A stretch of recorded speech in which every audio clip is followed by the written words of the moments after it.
میرے سے عرض ہے کہ جیسے اگر آپ نے جو تکبیر کہنے کا فرمایا تو یہ بھی ہوتا ہے کہ ہاتھ باندھ کے اللہ اکبر، یہ طریقہ نہیں ہے. ہاتھ اٹھا لیے، اب الف کا الف شروع ہوا، اللہ اکبر، یہ را جو ہے نا یہ باندھ دیا اور پورا ہو گیا. یہ سب پریکٹس کرنی پڑے گی. ہم لوگوں کی پریکٹس نہیں ہے، اس لیے وہ اور توجہ نہیں ہوتی تو رونگ نمبر لگتے رہتے ہیں. اعلیٰ حضرت رحمۃ اللہ تعالی علیہ نے ایک بڑا پیارا نقطہ بیان فرمایا کہ یہ ناف کے نیچے زور سے تھوڑا زور دینا ہے. خیر اتنا زور کی کہیں بھی نہیں دینا ہوتا جو خشوع کے لیے رکاوٹ بنے، یہ تھوڑا دبا کے رکھنا ہے. تو یہ وسوسے غالباً یہ فرمایا کہ یہ نیچے سے دل کی طرف آتے ہیں، یہ وسوسوں سے یہاں مطلب یہ رکاوٹ بنے گا. اور ناف کے نیچے، یہ ناف یہ گول گول کچھ ہوتا ہے نا پیٹ پر، اس کو ناف بولتے ہیں. قیام میں پہلی رکعت میں تو ثنا اعوذ بسم اللہ یہ پوری پڑھ کے سورۃ الفاتحہ پڑھنی ہے اور سورت پڑھنی ہے. اگر امام کے پیچھے ہیں تو ثنا پڑھیں گے جب تک امام نے قراءت شروع نہیں کی. قراءت شروع کی تو اب نہیں پڑھ سکتے. اور اگر ہم پڑھنے لگے ہیں، ادھورا ابھی تو پڑھا ہے اور امام نے قراءت شروع کر دی تو واجب ہے کہ ہم اسٹاپ کر دیں اپنا پڑھنا، ورنہ یہ کہ اکیلے پڑھیں سورہ فاتحہ اور سورت ملائیں گے کوئی، اور اس طرح یہ کہ اپنی یہ رکعت اس طرح مطلب یہ قیام کی یہ ہوگی. پھر اب اللہ اکبر کہہ کر رکوع میں جانا ہے. اچھا یہ کھڑے ہونے میں جو اور تکبیرات جو کہی جاتی ہیں اللہ اکبر رکوع میں جاتے ہوئے، اور اس میں جو سنت ہے نا یہ اس پر عمل بہت میں نے دیکھا کہ نہیں ہوتا ہے عمل. امام صاحبان خاص کر توجہ فرمائے کہ ان کا پتہ چل جاتا ہے کہ یہ عمل کر رہے ہیں یا نہیں، تو ان کا بھی عمل شاذ و نادر کسی کا ہو تو ہو اس سنت پر. تو وہ یہ ہے کہ جیسے کہ اب کھڑے کھڑے اللہ اکبر کہتے ہوئے رکوع میں جانا ہے، تو جب یہ یوں کھڑے ہیں تو اللہ اکبر کا الف نہیں بولنا ہے. اب یوں جانے کی پوزیشن بنتے ہی الف شروع ہو اللہ اکبر، یہ پوری جب رکوع میں چلے گئے تو را یہ ختم ہو، پورا اللہ اکبر جو ہے نا یہ جانے کی جو بھی پوزیشن ہے اس میں اللہ اکبر پورا ہو.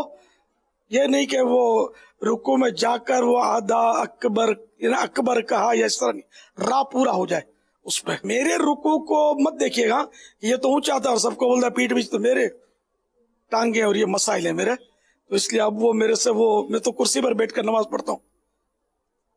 حاجی امین ماشاءاللہ ابھی تک اس ایج کو نہیں پہنچے جس پر میں پہنچا ہوں.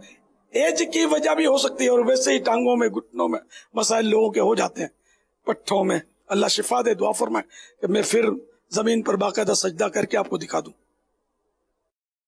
اس طرح مردوں کو یوں کرنا نہیں ہے، یہ یوں کرنا ہے کہ بالکل یہ اسٹریٹ میرا ہاتھ جا رہا ہے نا، نہیں کونی نکلنی نہیں چاہیے، بالکل یہ سیدھے ہوں. ادھر کا ہاتھ بھی بالکل سیدھا نہیں، اس طرح نہیں، وہ مضبوطی سے یہ جھک کر گھٹنوں کو پکڑیں گے نا ایک دم مضبوطی سے، تو یہ بالکل یہ دیکھو یہ پیٹھ اور یہ سر اونچے نیچے نہ ہو، گردن پیٹھ یہ سب ایک سیدھ میں ہو. پانی کا پیالہ رکھ دیں تو یہ پانی اس میں سے نہ گرے، بھرپور پیالہ ہو. تو اس طرح یہ ماشاءاللہ دیکھو پیٹھ بالکل بچھی ہوئی ہے، تو اس طرح یہ رکوع کرنا ہے. اکثریت کو رکوع کرنا نہیں آتا ہوتا، وہ اس طرح نہیں کرتے، وہ بیچاروں کی کینچیاں ہاتھ کی بنی ہوتی ہیں، کسی کی سر آگے نکلا ہوتا ہے، کسی کی پیٹھ آگے پیچھے ہوتی ہے. تو یہ صحیح طریقہ یہ ہے. البتہ یہ کہ یہ سنتیں ہیں سب، ورنہ اتنا بڑا ہے کہ ہاتھ گھٹنے تک پہنچ گئے تو رکوع کا یہ ادنا درجہ ہے یہ ہو جائے گا رکوع. اچھا بعض لوگ ہاتھ جو ہے نا اپنا وہ یوں رکھتے ہیں، یہ نہیں، بلکہ یہ انگلیاں پھیلا دیں، وہ گھٹنوں کو پکڑ لیں وہ مضبوط. یہ اس طرح نہیں رکھیں، یہ جو ہے اس طرح جو رکھتے ہیں، نہیں اس طرح نہیں، چار انگلیاں ایک طرف ایک انگوٹھا ایک طرف، اس طرح نہیں، بلکہ یوں. اور رکوع میں دیکھنا ہے، رکوع میں یہ پاؤں کے پنجوں کا جو اوپر کا حصہ ہے نا اس کی طرف دیکھنا ہے، یہ حصہ جو ہے نا اس پر نظر رکھنی ہے. یہ پورا انگلیوں سمیت یہ جیسا بھی ہے نا کہ پشت قدم لکھا غالباً، یعنی پاؤں کی پیٹھ، انگلیوں کے بعد آئے گی نا پیٹھ، پشت قدم پر نظر رہے. ماشاء اللہ. اب سمیع اللہ لمن حمیدہ کہتے ہوئے کھڑا ہونا ہے. جیسے یہ اٹھنے کی پوزیشن جیسے لی، سمیع اللہ لمن حمیدہ، یہ ہاتھ جو ہے نا یہ پورا میں سیدھا ہو گیا تو میری آنکھ ختم ہوئی. یہ سنت، یہ بغیر پریکٹس کے نہیں آئے گا، یہ بہت پریکٹس کرنی پڑے گی. اکیلے بھی شاید مشکل ہوگا. ایک آپ کا اور محتسب، ایک دوست ہو، ساتھی ہو، اسلامی بھائی ہو، مبلغ ہو، دونوں ایک دوسرے سے درست کروا. آپ کو بھی لگے گا مجھے مسائل بہت آتے ہیں، پوری بہار شریعت گھول کر پی لیے، لیکن جب تک مشق نہیں کریں گے نا شاید یہ نہیں آئے گا. یہ آئے گا اللہ کی توفیق سے، غور کرنے سے، سیریس لینے سے آئے گا. لوگ سیریس نہیں لیتے تو نہیں آتا. جب یہ رکوع سے اٹھتے ہیں سمیع اللہ لمن حمیدہ تو فوراً یہ کپڑے جو ہے نا وہ آگے یا پیچھے سے نماز میں کپڑا اٹھانا، اس کو تو بہار شریعت میں مکروہ تحریمی لکھا ہے. مکروہ تحریمی جو ہے نا ناجائز و گناہ، اس کے آسان مطلب یہ ہے. مکروہ تحریمی جہاں بھی بولا جائے گا تو وہ ناجائز و گناہ ہوتا ہے، اس پر جہنم کے عذاب کی حقداری ہے. اس لیے وہ مکروہ تحریمی عمل نہیں ہونا چاہیے.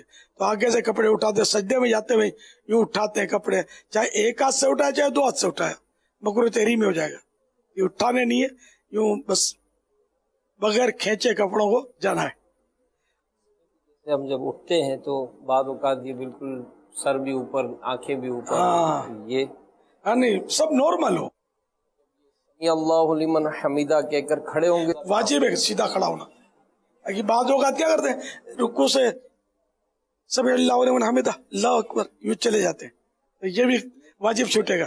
یہ کر کے اور یوں کر کے اور یوں بس سیدھے کھڑے نہیں ہوتے تو گناہ گار ہوں گے کہ واجب چھوٹا ان کا. جب رکوع سے اٹھنے کی پوزیشن لینے لگے اور سمیع اللہ لمن حمیدہ یہ کھڑے ہو گئے تو یہ ہاں پوری ہو گئی. ٹھیک ہے نا، یہ اس کو تسمیع بولتے ہیں، تسمیع. اچھا اب کھڑے کھڑے آپ نے کہنا ہے ربنا لک الحمد، یا کہنا ہے اللہم ربنا لک الحمد، یا کہنا ہے اللہم ربنا ولک الحمد. تو بہتر ہے اللہم ربنا ولک الحمد، یہ بہتر ہے.